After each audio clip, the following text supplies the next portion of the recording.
আসসালামু আলাইকুম viewers, welcome back to my channel রূপার রান্নাঘর। আশা করছি সবাই অনেক ভালো আছেন। আজকে নিয়ে এসেছি একটা আলাদা ধরনের রেসিপি। আজকে বানাবো মুগ ডালের mangochiya। মাছ মাংস সবজি তো আমরা সবসময়ই বানাই, কিন্তু এই রেসিপিটা খেতে আরও সুন্দর লাগে। যখন অন্য ধরনের কিছু একটা খেতে ইচ্ছে করবে তখন অবশ্যই রেসিপিটি একবার ট্রাই করবেন। তো চলুন কথা না বাড়িয়ে রেসিপিটি দেখে নেওয়া যাক।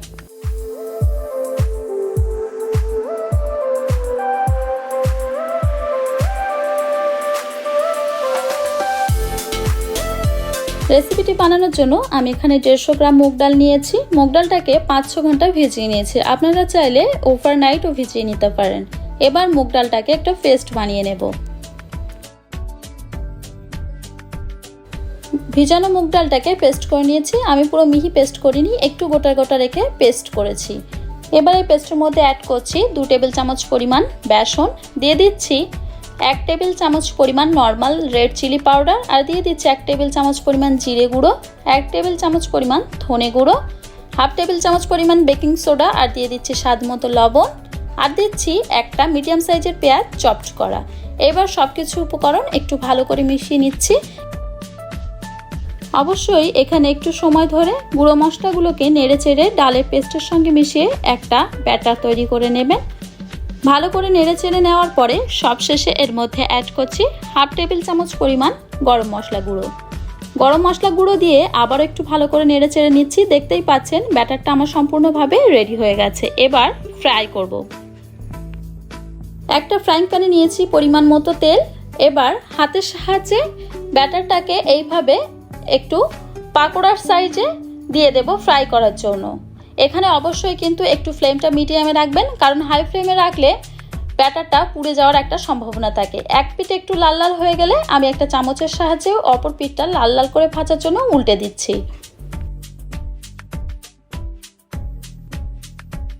দেখতেই পাচ্ছেন mangochiya-গুলো লাল লাল করে ভাজা হয়ে গেছে দু পিঠই। এবার তুলে নেব।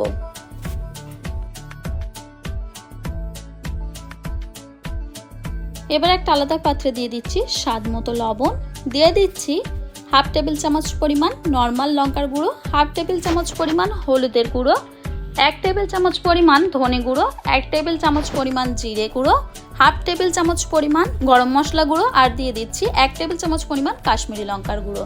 সবশেষে দিয়ে দিয়েছি 1 টেবিল চামচ পরিমাণ আদা রসুনের পেস্ট। এবার অ্যাড করছি একটু জল অ্যাড করার পরে গুঁড়ো মশলাগুলোকে ভালো করে নেড়ে নিচ্ছি।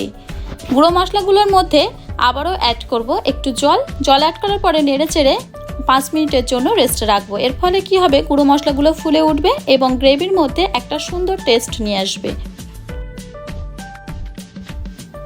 এবার একটা পাত্রে 1/3 কাপ নর্মাল সয়াবিন অয়েল নিয়ে নিচ্ছি। তার মধ্যে অ্যাড করছি 1/2 টেবিল চামচ পরিমাণ গোটা জিরে। গোটা জিরেটাকে একটু তেলের মধ্যে নেড়েচেড়ে যখন একটা সুন্দর স্মেল বেরিয়ে আসবে তখন অ্যাড করতে হবে পেঁয়াজের পেস্ট। আমি এখানে একটা মিডিয়াম সাইজের পেঁয়াজ নিয়েছি, পেঁয়াজটাকে পেস্ট করে অ্যাড করেছি। এবার একটু নেড়েচেড়ে নেব। যখন দেখবেন পেঁয়াজের রসটা শুকিয়ে এসছে এবং হালকা হালকা তেল বেরোতে শুরু করে দিয়েছে তখন এর মধ্যে অ্যাড করবেন আগে থেকে ভিজিয়ে রাখা গুঁড়ো মশলাগুলো। গুঁড়ো মশলার পেস্টটাকে অ্যাড করার পরে এবার সব কিছু একটু ভালো করে কষে নিচ্ছি। এখানে কিন্তু অবশ্যই একটু নেড়েচেড়ে নেবেন আর ফ্লেমটা মিডিয়ামে রাখবেন। যে পাত্রে গুঁড়ো মশলাগুলো ভিজিয়ে রেখেছিলাম সেই পাত্রটা ধুয়ে জলটার মধ্যে অ্যাড করে দিয়েছি, দিয়ে আবার একটু ভালো করে নেড়েচেড়ে কষে নিচ্ছি।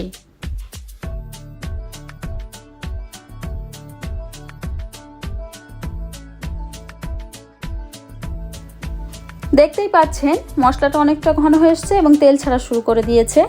যখন মশলা থেকে পুরোপুরি তেল ছাড়া শুরু করে দেবে তখন এর মধ্যে অ্যাড করছি একটা মিডিয়াম সাইজের টমেটো পেস্ট করা। এবার সব কিছু আবারও ভালো করে নেড়েচেড়ে কষে নিচ্ছি। অবশ্যই এখানে কিন্তু একটু সময় ধরে নেড়েচেড়ে কষে নেবেন, কারণ টমেটোর কাঁচা গন্ধটা যাতে বেরিয়ে যায়। এবার অ্যাড করছি 2 টেবিল চামচ পরিমাণ ফ্যাটানো টক দই। টক দইটা অ্যাড করার পরে সব মশলাগুলো আবারও একটু ভালো করে নেড়েচেড়ে কষে নিচ্ছি।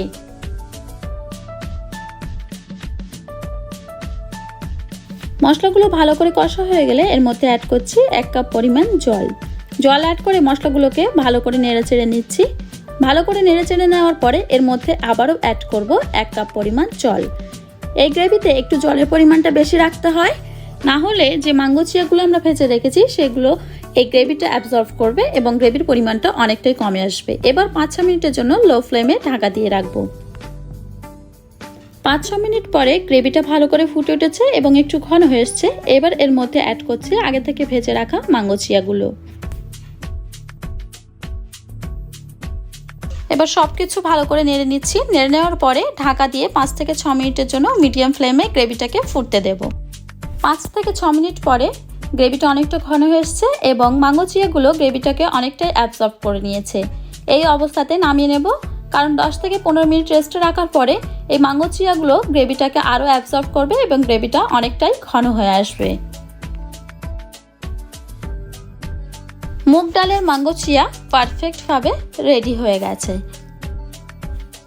তো দেখতেই পেলেন কত সহজে কম সময়ের মধ্যে বানিয়ে ফেললাম মুগ ডালের মাঙ্গোচিয়া। মাছ মাংসের স্বাদ যখন আর ভালো লাগে না তখন অবশ্যই এই রেসিপিটি একবার ট্রাই করবেন আর কমেন্ট করে জানাবেন কেমন হয়েছে। আশা করছি আজকের এই রেসিপিটি আপনাদের ভালো লাগবে। ভালো লেগে থাকলে অবশ্যই আমার চ্যানেলটি সাবস্ক্রাইব করে আমার পাশে থাকবেন এবং পাশে থাকা বেল আইকনে অল প্রেস করে দেবেন, যাতে আমার প্রত্যেকটি ভিডিও নোটিফিকেশন সবার আগে আপনার কাছে পৌঁছে যায়।